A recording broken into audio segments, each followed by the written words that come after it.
Бүгүнкү күнү мен акыйкатчы катары элге жакын деп ойлойм. Бүгүнкү күнү акыйкатчы институту негизинен эле абдан ачык институтка келели деген ойдобуз. Кыздарды албетте күнөөлөбөйм, кандайдыр бир социалдык себептерден деле бул маселе келип чыкты. Бүгүнкү күнү бул ымыркайлардын баардыгы больницада абалы туруктуу. Кыздардын бетин жабыш керек болчу, албетте. Анткени булардын айымдардын персоналдык маалыматы, паспорту менен жарыяланган моменттер бар экен. Мурунку күйөөсү кулактары менен мурдун кесип салган. Ушул маселе менин абдан жүрөгүмө тийди. Анткени өзүм барып келдим ошол больницасына.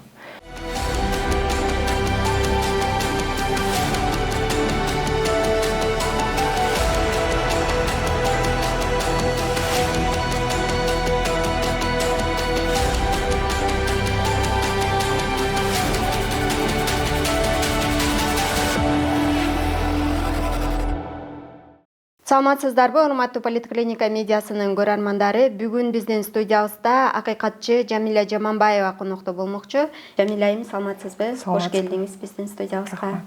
Жамиля айым, алгач эле суроом, ушул негизи акыйкатчылык кызматка келгенден кийин кыйналган учурларыңыз болдубу?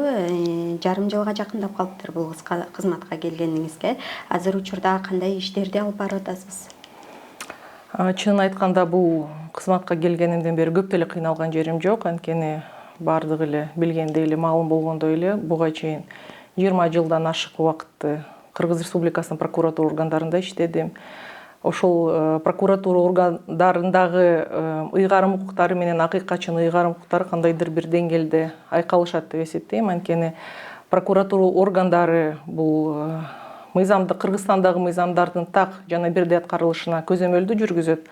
Ал эми Конституцияга ылайык акыйкатчы Кыргызстандагы жарандардын жана адамдардын укуктарынын жана эркиндиктерине парламенттик контролду жүргүзөт. Ошондуктан бул моменттер айкалышып турат деп эсептейм. Бирок бүгүнкү күнү 6 айдан кичине ашып калды менин келгениме. Бул 6 айдын ичинде албетте биз институт менен чогуу абдан көп мындай иштерди жасадык десек болот. Анткени мен келгенде эле институттун өзүнүн пландары жок экен. Кайсы жака көңүл буруш керек өзгөчө, кайсы жаатта укуктар бузулуп атат, кайсы мамлекеттик органдардын жардамы менен мүмкүн көңүл бурула турчу кандайдыр бир багыттар бар. Ошондуктан биринчи ирет иш-чарабызды бекитип алдык. Бул жарым жылдын ичинде стратегиябызды кабыл алдык, 5 жылга багытталган. Ошондуктан менин өзүмдүн ыйгарым укуктарымдын ошол 5 жылдын ичинде кайсы багытка өзгөчө көңүл бурабыз деген стратегиябызды иштеп чыктык. Бүгүнкү күнү акыйкатчы институтундагы бүт укуктук ченемдик актыларды биздин Кыргызстандагы улуттук мыйзамдарга шайкеш келтирип алдык. Бүгүнкү күнү аппаратыбыздын 25–30% жаңы кызматкерлер келди. Бүгүнкү күнү акыйкатчы институту толук кандуу иштеп жатат деп айткым келет. Анан негизи жогоруда айтып өтпөдүңүзбү, прокуратурада кызматкер болдум деп, ошол жакта эмгектендим деп. Анан негизи бул кызматка келгенде, ал кызматка салыштырмалуу бул акыйкатчылык кызматта элге жакын, карапайым элге кызмат кылыш керек болуп атат. Анан бул жагынан элге канчалык деңгээлде ачыкмын деп ойлойсуз, жакынмын деп ойлойсуз өзүңүз? Бүгүнкү күнү мен акыйкатчы катары элге жакын деп ойлойм. Бүгүнкү күнү акыйкатчы институту негизинен эле абдан ачык институтка келели деген ойдобуз. Бүгүнкү күнү ошол ачыктыкка мындай жакшы эле кадам шилтедик деп ойлойм. Анткени бүгүнкү күнү жарандык ком менен болобу, кандайдыр бир жарандар менен болобу, мамлекеттик органдар менен байланышыбыз түз, кандайдыр бир маселелер боюнча көп эле келишет экен элдер. Бирок кайрылган маселелердин көпчүлүгү социалдык, экономикалык маселелер экен. Ушул жаатта мага абдан кызыктуу болду да, анткени мен прокуратура органдарымда мындай маселелерге мурда мындай тиешем жок болчу да. Ошондуктан мен үчүн да абдан кызыктуу жумуш.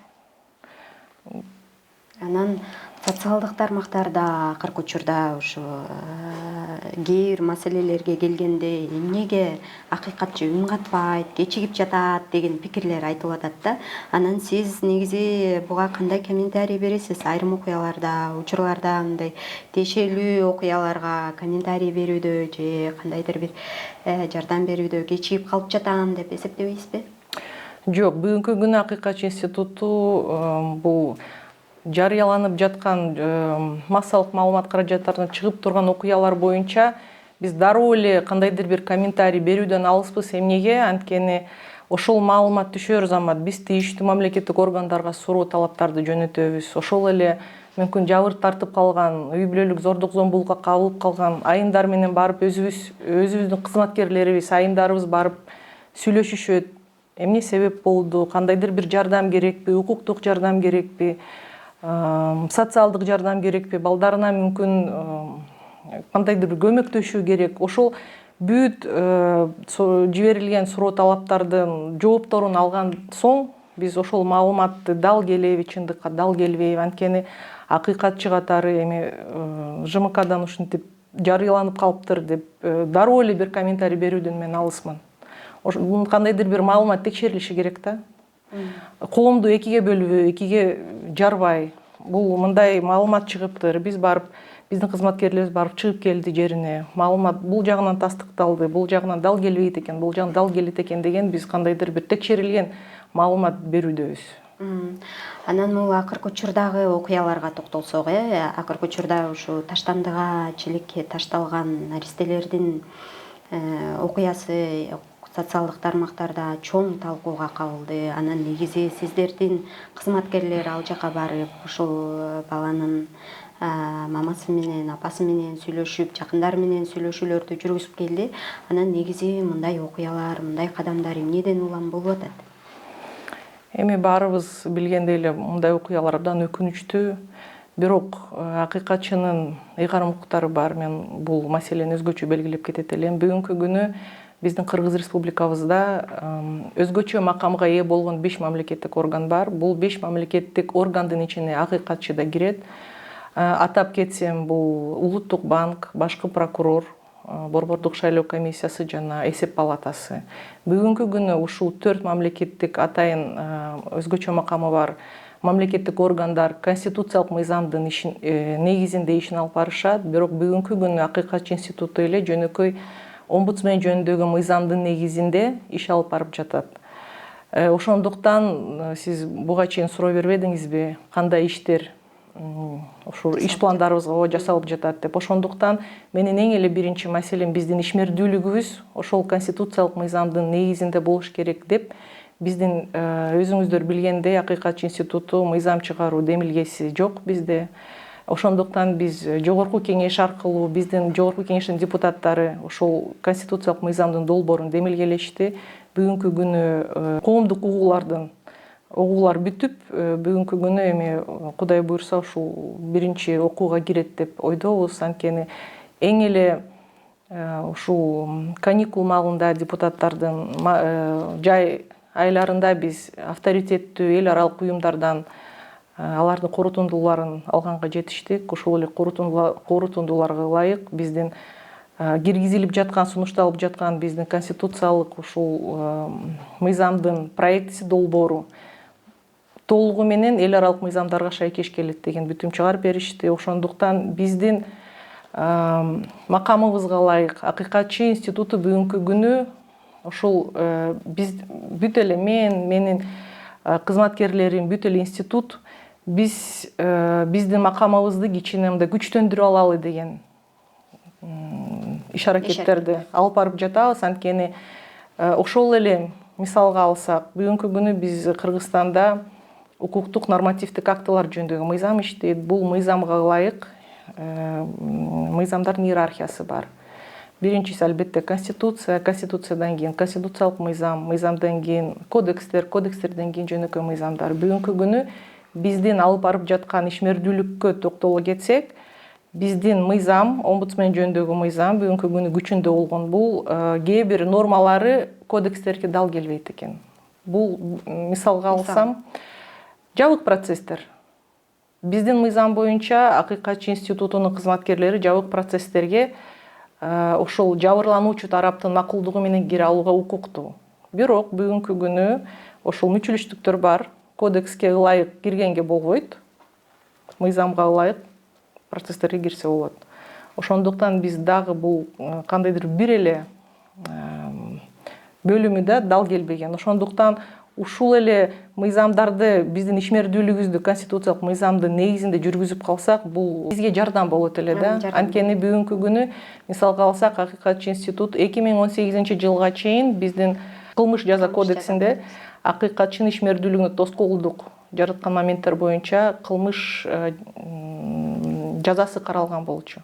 2018 жылга чейин ошол эле административдик биздин кодекс деген бар болчу. Ошол эле кодексте мониторинг жүргүзүү убактында эгерде кандайдыр бир кызматкерлерге тоскоолдук жараткан болсо, ошол эле административдик жоопкерчилик каралган болчу да. Бирок эмнегедир 2019 жылдан баштап жаңы кодекстер чыккандан кийин бул нормалар аяктан түшүп калыштыр белгисиз себептер менен.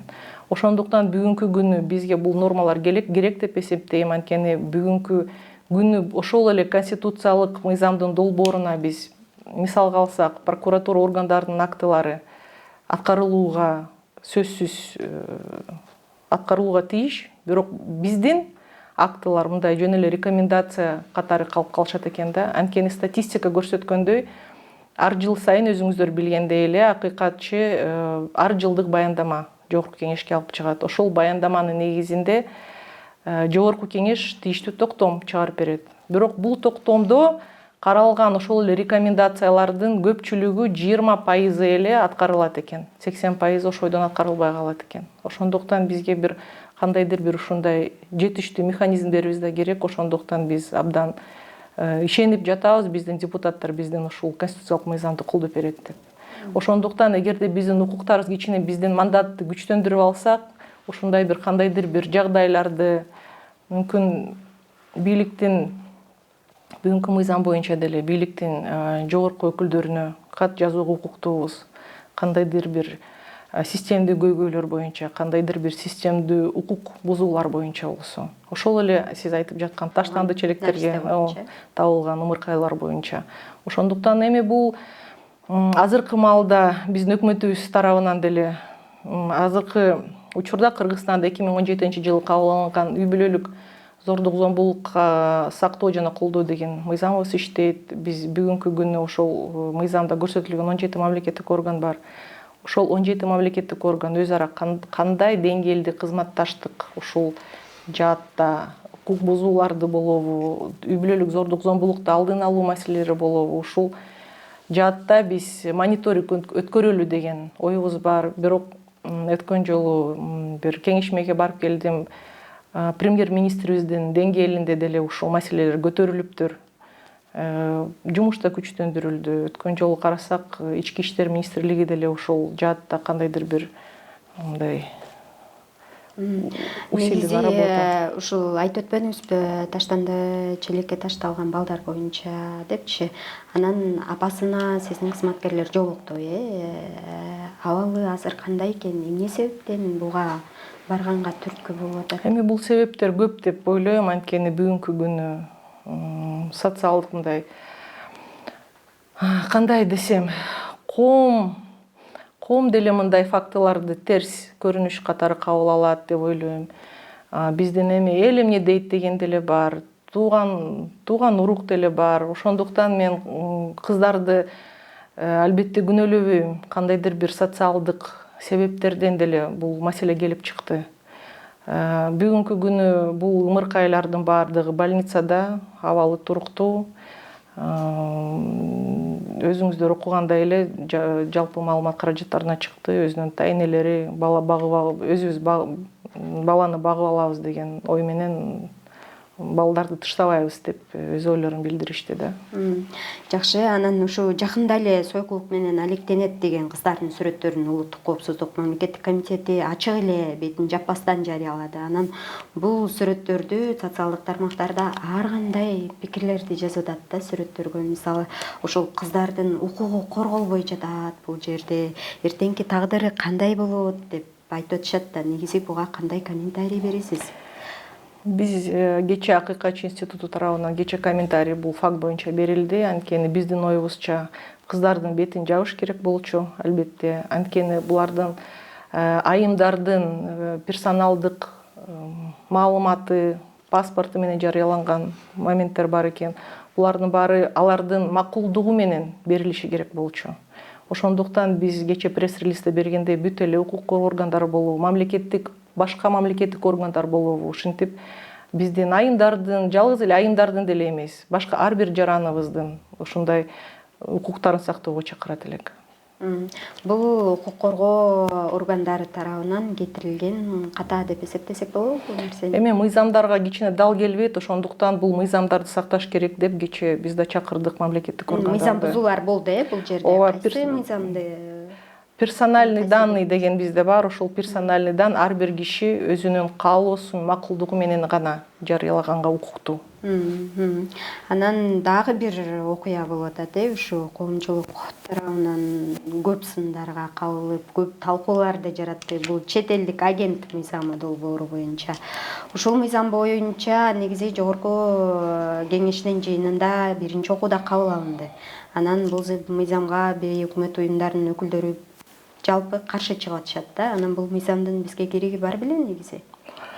Бул мыйзам коммерциялык эмес уюмдар боюнча баарыбызга маалым болгондой бүгүнкү күнү жогорку кеңеш тарабынан демилгеленген.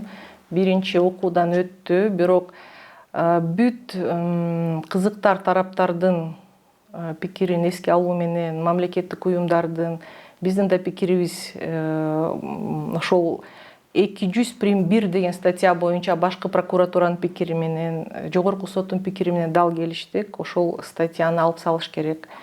Бирок менин оюмча экинчи окууга келгенде эми баарыңыздар билгендей эле биринчи окууда деген бул концепциясын эле кабыл алынат. Ошондуктан биз ишенебиз, терең ишенебиз, ушул айтылган сунуштар, пикирлер менен экинчи окууда өзгөртүүлөр кирет деп. Сиздер кандай сунуштарды бердиңиздер ошондо? Коммерциялык эмес уюмдар боюнча жеткире иштеп чыгыш керек. Ушундай эле маселе СМИ боюнча ушундай эле сунуш киргиздик. Баарыңыздар окусаңыздар керек. Анткени 31 ноябрда биз жалпы техникалык консультацияларды өткөрдүк. Бүт кызыктар тараптар менен, демилгечилер менен да, чет мамлекеттик уюмдардын өкүлдөрү менен, биздин жарандык коом менен, биз кандайдыр бир Акыйкатчы институту мындай көз карандысыз институт катары биз көпүрө болуп берели. Мамлекеттик органдар менен жарандык коомдун ортосунда. Анан ушул СМИлер боюнча айтып өттүңүз, акыркы кезде ушул социалдык тармактарда деги эле өзүнүн пикирин бийликти сындап болобу, ачык айткан айрым жарандарды суракка чакырып атат, кээ бирлерин камакка алып атат. Ушул нерселер боюнча пикириңиз кандай? Бул укуктук жактан туурабы? Эми азыркы маалда бүт эле фактыларды азыр айтып коюш туура эмес деп эсептейм. Анткени ар бир факт, кайсы факт боюнча, эмне боюнча киши кармалган, кайсы берене боюнча айып угузулган деген ар бир фактыны укуктук талаада талдашыбыз керек. Ошондуктан менин оюмча бүт эле фактыларды бир жерге чогултуу бул кичине туура эмес деп эсептейм. Анткени ар бир фактыны өзүнчө талдаш керек. Эмнеден келип чыкты, кайсы факт боюнча, бул тиешеси барбы, ошол эле өз пикирин айтууга, анткени биздин конституциябызда бул укуктар кепилденген. Ар бир киши, ар бир жаран Кыргызстанда өзүнүн пикирин эркин айтууга укуктуу. Ошондуктан албетте биз ушул биздин жарандарыбыздын укуктарын сакташыбыз керек. Анан негизи сиз бул акыйкатчылык кызматка келгенден кийин массалык маалымат каражаттары менен тыгыз иштешүүгө туура келип атат да. Анан сөз эркиндигинин абалы учурда кандай?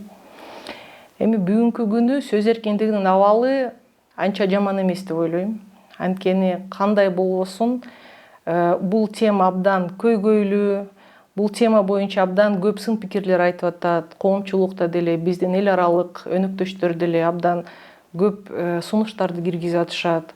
Ушул эле бирок бүгүнкү күнү эми 21-кылым интернет кылымы, кандайдыр бир онлайн буллинг, онлайн кастык деген фактылар деле бар. Ушундай жаңы кылым менен жаңы кылмыштар пайда болуп атат. Ошондуктан биздин мамлекет бул жаңы кылмыштарга туруштук бериш керек. Ошондуктан бирок кандайдыр бир тең салмактуулук сөзсүз керек.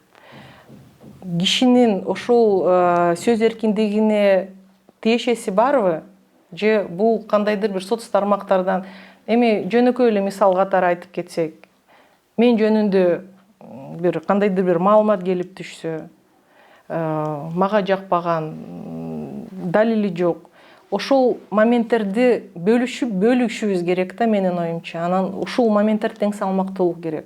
Талдай билишибиз керек. Ар бир фактыны талдай билишибиз керек. Туура айтасыз. Анан негизи ушу сиздердин институт Кемпир Абад маселеси боюнча камалгандардын иши боюнча көп пикириңиздерди билдирип келесиздер буга чейин. Анан алардын камалгандарына 1 жыл болуп калды, 1 жылдан ашып калдыбы? Үй камагына эле чыгарып койсо болбойт беле? Алардын иши азыр эмне болуп атат? Эми бул маселе боюнча мен кайра айтып кетет элем, бул биздин акыйкатчынын өзүнүн ыйгарым укуктары бар, макамы бар. Бүгүнкү күндө иштер соттук кароодо, өзүңүздөр билгендей эле биздин конституциябызда соттун ишине кийлигишүүгө тыюу салынган.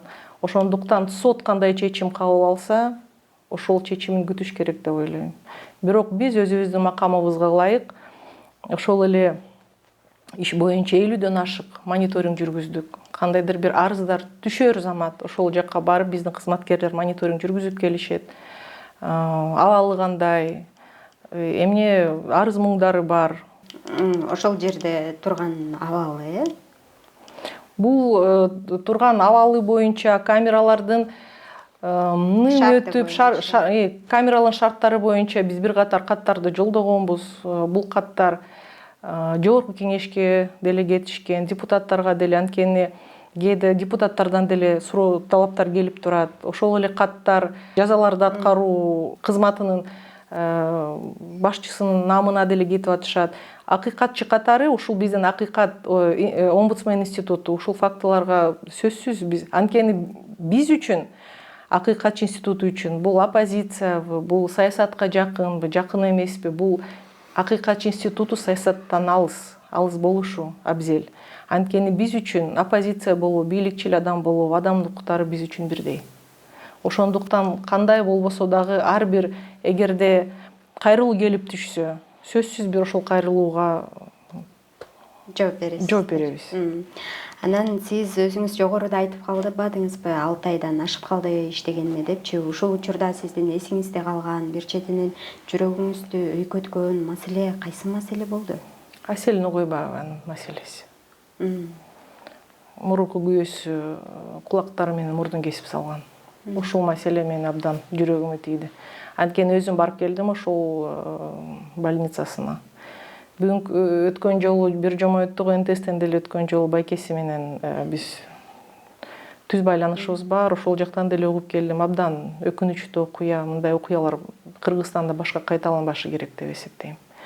Ошол эле Аселди барып келгенден кийин биз Кыргыз Республикасынын премьер-министрине кат жолдодук. Кыргыз Республикасынын башкы прокуроруна кат жолдодук. Жогорку соттун төрагасына кат жолдодук. Ушул каттардын жооптору деле келди. Башкы прокуратура тарабынан кызматтык иликтөөлөр жүрүп жатыптыр бүгүнкү күнү. Ошондуктан кандайдыр бир маселе болсо, ошол Аселдин агасы менен мен түз байланышым бар. Бүгүн эле сүйлөштүк. Ошондуктан абалы кандай азыр? Абал өтө деле жакшы эмес деп эсептейм. Анткени мындай подавленный. Акыркы суроомду узатайын сизге.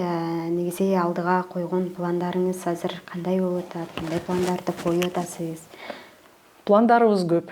Бүгүнкү күнү ошол эле мен айтып кеткен конституциялык мыйзамдын долбоору биринчи кезекте ушул биз сөзсүз өзүбүздүн макамыбызды күчтөндүрүп алышыбыз керек.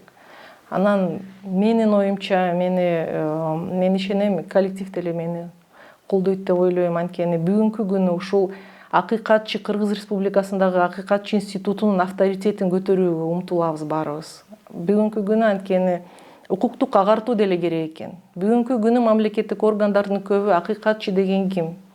Макамы эмнеде? Кандай ыйгарым укуктарыбыз бар деген маселеге кабардар эмес экен. Ошондуктан бүгүнкү күнү бул дагы маселе, бизде өзүбүз барып, жогорку окуу жайларына барып, укук коргоо органдарына барып, кызматкерлер ушинтип лекция окуп жүрүшөт. Ар бир мамлекеттик органдардан баштап атабыз.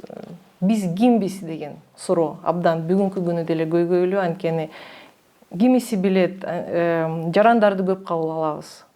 Ар бир эле күнүгө кабыл алабыз. Биздин шыр байланышыбыз бар, электрондук байланышыбыз бар. Кээ бирөөлөрү келип эле мага деле кайрылганда эми жардам бериңиз, бирок сиз эмне кылып жардам бере аласыз, мен түшүнбөйм дейт. Өткөн жолу бир киши келип, бирок бирдеме кылып жардам бериңизчи деп келишет да. Анткени элдин көбү эле, элди айтпай эле мамлекеттик органдарды айтайын. Алар түшүнбөсө, эл кайдан түшүнмөк эле. Ошондуктан кандайдыр бир роликтерди жасайбызбы, эл менен бүгүнкү күнү региондорду кыдырып жүрөм, эл менен жолугушуп, 2-3 күн эле болду, Талас жергесинен келдим. Жуманын аягында Нарын облусуна иш сапарымды мерчендеп жатам. Ошондуктан ошол жакта деле бүт эле келе турган элди, ошолордун көйгөйлөрүн угуп, анткени алар алыс жакта болгондугуна байланыштуу Бишкекке келе алышпайт экен. Ошондуктан алардын кандайдыр бир, эгерде көптөн бери чечилбей жаткан көйгөйлөр болсо, ушул көйгөйлөрдүн чечилүүчү мыйзамдуу жолдорун таап берсек, ошол жакшы деп эсептейм. Анткени Кыргыз Республикасынын президентинин ыйгарым укуктуу өкүлдөрү деле абдан жакшы кабыл алып атышат. Максатыбыз бир, адамдын укуктары сакталышы керек деп. Ошондуктан мен ойлойм, ушул региондорго деле болгон менен иш сапарларым эгерде жылда 2 жолдон чыгып турсак, бул деле кандайдыр бир деңгээлде маселелерди чечет деп мен ишенем. Демек ушу элет жериндеги жарандардын көйгөйлөрүн угуп келиптирсиз да, Кандай көйгөйлөр басымдуулук кылат экен? Басымдуулук кылган көбүн эсе социалдык маселелер экен. Пособие маселеси, мисалга алсак, Ош областында, Ош шаарында паспортизация маселеси, ГИК боюнча, госипотечный компания боюнча маселе көп экен, жер маселелери көп. Албетте укук коргоо органдарына көп сын пикирлер айтылып атат, сот органдарына көп сын пикирлер айтылып атат. Анткени биз деле анализдегенде бүгүнкү күнү, мисалга алсак, статистикабызга таянсак, акыйкатчы институтуна бир жылда 10 миңден ашык арыздар келип түшөт экен. Алардын 3-4 миңи жазуу түрүндө. Биз өзүбүздүн кайра эле макамыбызга ылайык консультация беребиз. Кайсы мамлекеттик органга кайрылыш керек. Эгерде укуктары бузулуп жатса, бизге келип айтыңыздар, биздин кайра ыйгарым укуктарыбыздын чегинде биз жардам берели деп. Бүгүнкү күнү орусча айтканда обратная связь көрүп атам. Жакшы. Жамиля айым, убактыңызды бөлүп келип бергениңизге ыраазычылык билдиребиз. Ушуну менен коштошолу. Сиздер менен мен Кымбат Турдубекова болдум. Политклиниканын YouTube каналына, Facebook баракчасына жазылууну унутпаңыздар. Сак саламатта туруңуздар.